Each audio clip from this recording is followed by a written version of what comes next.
सुनने वाली तो हाथ उठाई तो जनसंख्या बहुत ज्यादा बा, लेकिन हमारा तनी दुख है बात के बा कि हमारा बुझाता रहो लोग के अच्छा नहीं लागत कि का बा हम तो नहीं जाना। अच्छा लगता तो अच्छा लगता तो तनी एक बार मीठी मीठी ताली के आशीर्वाद पूनम के आशीर्वाद तो बनले बा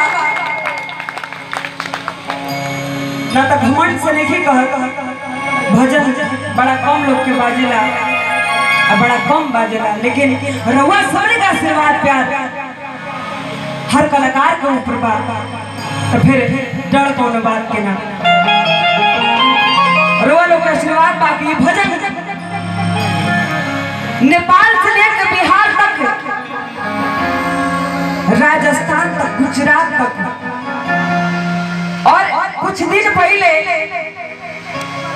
हमने के नेपाल के होके तब चाहे बिहार के लोग होके तब अमेरिका से फोन आई कि आपका यहाँ भी भजन बजता है।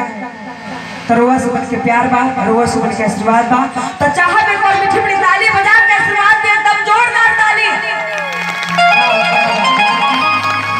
ताई भाव से भैया जान के कैसे अपन दुख रो रो सुनाओ तरी, और महाराज श्री रामचंद्र जी के हाल चाल पूछतनी, बबुआ लखन जी के हाल चाल पूछतनी, कहली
मन क्रम वचन चरणे अनुरागी यही अपराधनाथ हो जागी, कि हम मन क्रम से भगवान के भजने ही, लेकिन ना जाने हमरा से कौन अपराध हुई, कौन ऐसा गलती हुई जो भगवान हमके भुला गए। कि हे हनुमान जाके प्रभु से कही कौन भइले हमारा से गलती,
बहुत बहुत अरदास।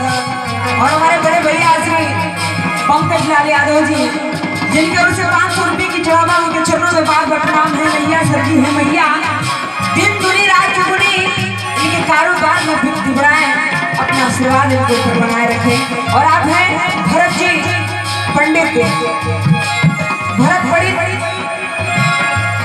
जिनके ओर से कहना है कि पूनम जी आपका बहुत आभारी हैं।